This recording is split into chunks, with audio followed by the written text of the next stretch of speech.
दोस्तों, आज मैं आपको सुनाने जा रहा हूँ मुंशी प्रेमचंद जी के द्वारा लिखी कहानी प्रेम की होली पार्ट 2। फिर कई महीने गुजर गए। एक दिन संध्या समय मेकू द्वार पर बैठे सन काट रहे थे और गंगी बैलों की सानी चला रही थी कि सहसा चिल्ला उठी, दादा दादा ठाकुर। मेकू ने सिर उठाया तो द्वार पर गरीब सिंह चला आ रहा था। राम राम साहब। मेकू ने पूछा कि कहाँ गरीब सिंह, पानी तो पीते जाओ। गरीब आकर एक माची पर बैठ गया।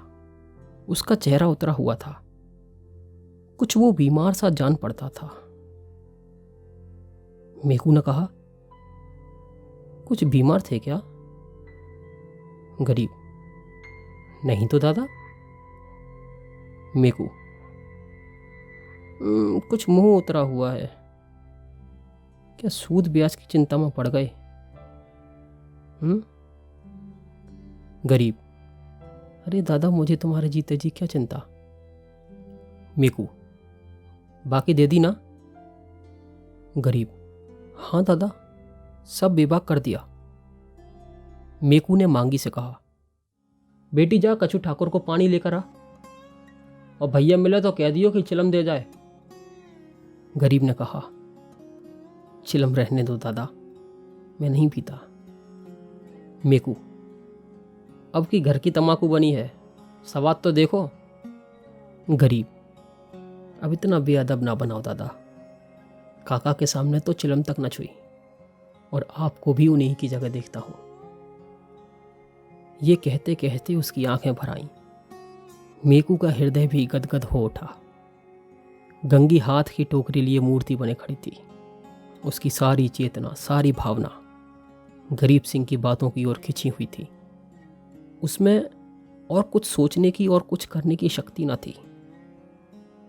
ओह, कितनी नम्रता है, कितनी सज्जनता और कितना अदब। मेकू ने फिर कहा, सुना नहीं बेटी, जाओ कुछ पानी वगैरह लेकर आओ। गंगी चौंक पड़ी, दौड़ी हुई घर में गई। कटोरा मांजा, उसमें थोड़ी सी राख निकाली, फिर लोटा गिलास मांझकर शरबत बनाया। माँ ने पूछा, कौन आया है गंगिया? गंगी, अरे वही ठाकुर गरीब सिंह, पर दूध तो है नहीं अम्मा, वरना रस में मिला देती। अरे है क्यों नहीं, हाड़ी में देख।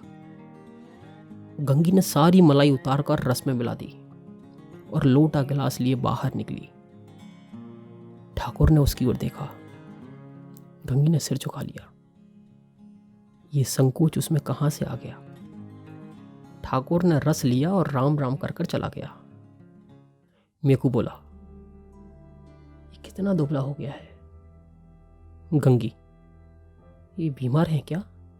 मेकू, अब चिंता है और क्या, अकेला आदमी है और इतनी बड़ी गृहस्थी, अब क्या करे अकेला आदमी। गंगी को रात भर नींद नहीं आई। उन्हें कौन सी चिंता है? दादा से कुछ कहा भी तो नहीं। क्यों इतने सकुचाते हैं? चेहरा कैसा पीला पड़ गया है। सवेरे गंगी ने मां से कहा, गरीब सिंह अब की बहुत दुबले हो गए हैं अम्मा। मां ने कहा, अब वो बेफिक्री कहाँ है बेटा, बाप के ज़माने में तो खाते थे और खेलते थे, पर अब तो गृहस्थी का जंजाल सिर पर है। गंगी को इस जवाब से संतोष न हुआ। बाहर जाकर मेकू से बोली, दादा तुमने गरीब सिंह को जाकर समझा नहीं दिया कि काहे को इतनी चिंता करते हो? मेकू ने आंखें फाड़कर देखा और कहा, जा अपना काम कर। गंगी पर मानो वज्रपात हो गया। वो कठोर उत्तर और दादा के मुंह से हाय। दादा को भी उनका ध्यान नहीं, उनका कोई मित्र भी नहीं, उन्हें कौन समझाए। लेकिन अब कि वो आएंगे तो मैं खुद समझाऊंगी उन्हें। गंगी रोज सोचती कि वो आते होंगे, पर ठाकुर ना आए। फिर होली आई। गांव में फिर पाग होने लगा। रमड़ियों ने फिर गुलाबी साड़ियां पहनी, फिर रंग खोला गया। मेकू ने भंग, चरस, गांजा मंगवाया। गंगी ने फिर मीठी और नमकीन भंग बनाई। द्वार पर टाट बिछ गया। व्यवहारी लोग आने लगे, मगर कोठार से तो कोई नहीं आया। शाम हो गई, किसी का पता नहीं। गंगी बेकरार थी, कभी भीतर जाती, कभी बाहर आती। भाई से पूछती, क्या कोठार वाले नहीं आए? भाई कहता नहीं। दादा से पूछती, भंग तो नहीं बची, कोठार वाले आवेंगे तो क्या पिएंगे? दादा कहते, अब क्या रात को आवेंगे, सामने तो गांव है, आते होते तो दिखाई देते। रात हो गई, पर गंगी को अभी भी आशा थी कि कोठार वाले आएंगे। वो मंदिर के ऊपर चढ़ गई और कोठार की ओर निगाह दौड़ाई, पर वहां से तो आता कोई दिखाई नहीं दे रहा था। सहसा उसे उसी सिवाने की ओर आग दहकती हुई दिखी। देखते देखते ज्वाला प्रचंड हो गई। ये क्या, वहां आज होली जल रही है, पर होली तो कल जल गई। कौन जाने कि वहां पंडितों ने आज होली जलाने की शायद बताई हो, तभी वे लोग आज नहीं आए। उसने घर आकर मेकू से कहा, दादा, कोठार में तो आज होली जली है। मेकू बोला, दत्त पगली, होली कल सब जगह जल गई। गंगी, तुम मानते नहीं हो दादा, मैं मंदिर पर से देख आई हूं, होली जल रही है। अरे ना पत्याते हो तो चलो, मैं दिखा देती हूं आपको। मेकू बोला, चल ला देखता हूं तेरी होली।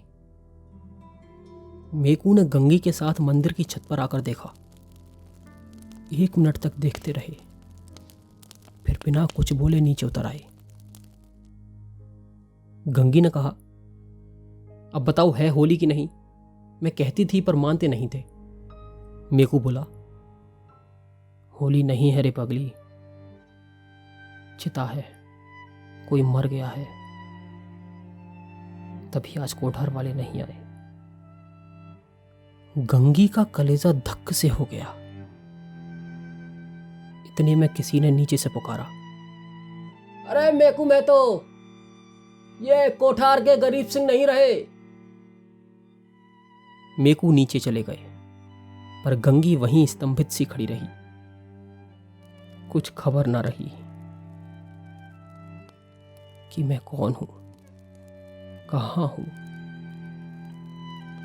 मालूम हुआ जैसे गरीब सिंह उस सुदूर चिता से निकलकर उसकी ओर देख रहा है। वही दृष्टि थी, वही चेहरा। क्या उसे वो भूल सकती थी? उस दिन के बाद फिर कभी होली देखने नहीं गई। होली हर साल आती थी, हर साल उसी तरह भंग बनती थी, हर साल उसी तरह फाग होता था, हर साल अबीर गुलाल उड़ती थी। पर गंगी के लिए होली सदा के लिए चली गई।